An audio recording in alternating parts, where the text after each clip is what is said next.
Hi, this is MainstreetRob, and as you can see, it snowed yesterday. So today, we're going to do something a little bit different. We're going to look at what it's like to own an electric vehicle in a rural community. And who else but MainstreetRob would be the one that has an electric vehicle. So along the way, we're going to talk about why it was a good idea to do this.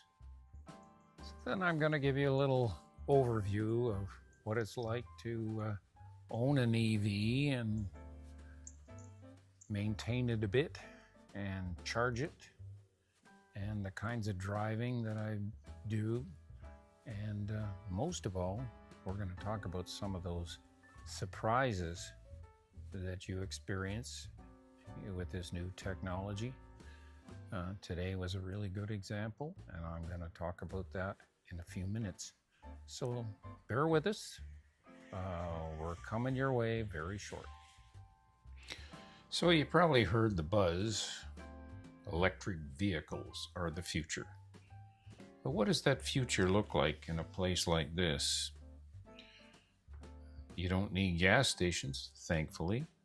No oil changes, no tune-ups or spark plugs, no exhaust system, mufflers, catalytic converters, all that stuff. This isn't a tech review, that's for sure. It's just me showing you how I charge my car when it's connected and what I've learned along the way. So why did we buy an EV? Well, in our household, the chief environmental officer spoke. The RAV4 hybrid that I had, I gave a plug-in hybrid pitch, politely rejected. Full electric or bust, because apparently saving the planet starts in our very own driveway. Well, many of you may know the difference, but it was a good friend of mine who actually hit this home to me about how much money I was going to save in maintenance. No oil changes, no tune-ups and spark plugs, no exhaust system repair. My brake pads last longer, and the transmission is just a simple reduction gear. I still rotate my tires and check the brake fluid, but it's far less frequent than with my old hybrid. But if you're new to EVs, let me give you some practical in-garage experiences. Then I thought what I'd do today is to bring you into my garage, beautiful as it is, to give you a little overview on how to hook up a EV charger and then connect it to your vehicle as a general overview. So first of all, let me go over here and show you this little box. This is what's known as an Autel charger. I picked this up from Amazon. I think it runs about $700 or $800. And that thing actually is where the charging connector resides. And you can see the cable that comes into the charger connector, but it's also hardwired here to a 50 amp circuit. You can get a 40 amp circuit or a 50 amp circuit with this particular model, I believe. The 40 amp, 50 amp is the kind of connection that you normally have if you have an electric dryer in your laundry room, for example. And it's connected down to my electrical panel in the basement. The electrician seemed to think that with the types of appliances that I have here, I don't have a spa, I don't have a lot of external things, that a 50 amp charger would work well. So hence I have it. And just to let you know, this thing is it's kind of a smart unit, keeps track of the amount of power that is put into the car. And you can keep track on a daily basis, for example, and then on a monthly basis, how much is being used. And so It's useful. It has an app that works with it. When I first got the unit, it was very, very important. And now I know how much power this thing consumes. I don't really go over to the app to do it. But I've shown you the box, what I call the box, the power box. And then what I'm going to do is, hopefully you can see it, show you. This is my KIA Niro. It's about a mid-range EV, and it gets charged from the front, as you can see here. There are two connectors, one the Tesla type connector, and this one here, which I'll pull out, and hopefully you can see, and probably not, is the kind of standard non-Tesla connector that you see. And so I've just had the car downtown today, and I've come back. It's important to keep it topped up. So what I'm going to do is show you how to connect it. First of all, I'm going to go over here to the box. You'll hear the click as I take it off. And then I come over to the car, and you'll see the connection on that is identical to the connection here, so that you won't plug it into the wrong one. Only trouble is when it's a little dark in your garage. Now wait for the click. Now what will happen is Kia will tell me that it's now started. Isn't that wonderful? My own version of Alexa. And what you can see down here is the flashing light. It's telling you that it's charging.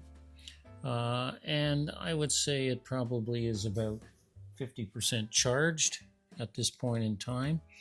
So it'll probably charge for the next 2.5 hours. It probably takes about 5 hours to do a complete charge on this unit. This is a 2025 Kia Niro. And in the summertime, I'll probably get about 390 kilometers for a full charge. I never let it go down that far. But for example, if I'm driving from Chrysler to Ottawa and back, I'm not going to be anywhere near that particular amount of charge. I could leave it for a few days. They recommend it for the battery that you keep topping it up. In the winter, because it's cold, it will go down. This one has a battery warmer, so it doesn't go down as far as others do. But I would say anywhere, depending on the temperature, between 330 and 360. Maybe today it was about 0 when I went out this morning. The amount of charge that you need is dependent upon a lot of things. If you happen to be driving with your windshield wipers going and your heater and defrost on, that tends to take a lot more charge from the car. The faster you go, the greater the amount of charge as well, but not significantly. And the one thing that I have noticed is that this car will generate $50 to $60 extra a month in electricity rather. And I'm running now about 25,000 kilometers per year living in a rural area. Certainly much more economical. I used to have a RAV4 or hybrid, and my gas charges would have been $2,500 a year. So that is a significant saving. What you have to keep in mind is that it's probably going to cost you money for this unit, the Autel unit. As I said, $700-800. I'm not quite sure what it is today. and for an electrician who will need to install this as well, with an outlet, actually it cost me around $600 or $700. It depends on how far and how difficult the connection is going to be. My maintenance room is right opposite where this is located, so I didn't consider that to be a significant amount of money. And of course, with tax, to do that for under $2,000, I think is pretty good, because after 1 year, I will have saved that particular amount of cost. So there you have an overview, and I hope that's a little bit helpful. You don't often see, I mean, you'll get a video, they do it very quickly, but I think it's fairly simplistic. And once you get into a routine here with our flat rate, when I get back, I just plug it in. Some people do it in the off-peak, and therefore it gets a little bit more complex because you got to get the right time. But these things can actually set the timer, as can the car, as to when it will be charged. Now, I expected quiet driving and lower fuel and maintenance costs, but here's what I didn't expect. This car is quick. I mean, really quick. And I pass with confidence now. I'd never heard of regenerative braking until I bought this car. And basically what it is it's sort of like gearing down. Torque is applied in the opposite direction on the motor when decelerating to generate a braking force and electrical energy that is used for the high voltage battery. So there's less wear and tear on the brakes, and it stops you very quickly. The V2L is an amazing thing. You've probably seen the commercials for the Ford Lightning truck and how it can power a whole house for several hours and maybe days. Well, I can have the same capability literally with my car. I plug it actually into my eco-electric generator.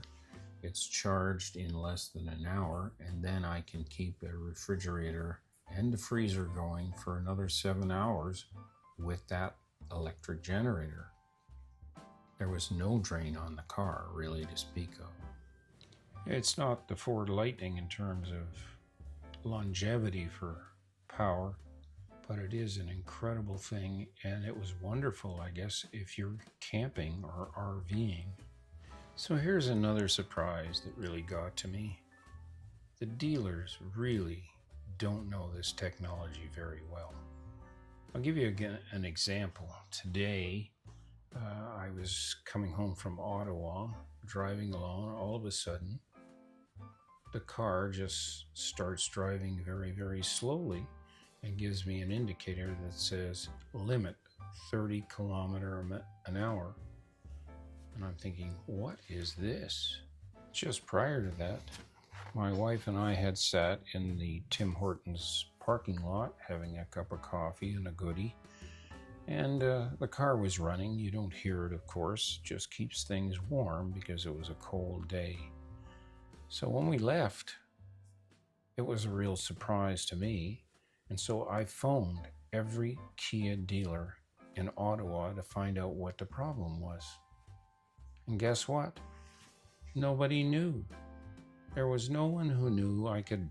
They all suggested I could bring it in. What a silly thing. So my wife finally said, why don't you turn it off, just like we do with computers, and maybe when you turn it on, it'll work. And it did. So when I got home, I checked it out with AI. It says, it sounds like your Kia Niro briefly activated a speed limiter, likely due to an accidental button press or a misread by the Intelligent Speed Limit Assist System. Restarting the car cleared it with lines with known behavior. Oh my.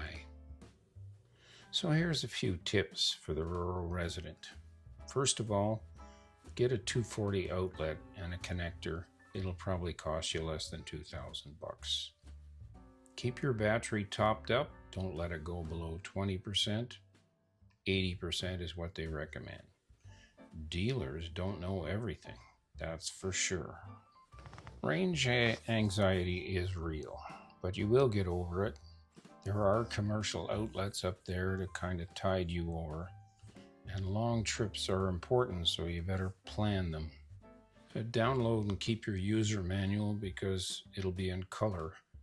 The black and white stuff is really hard to understand.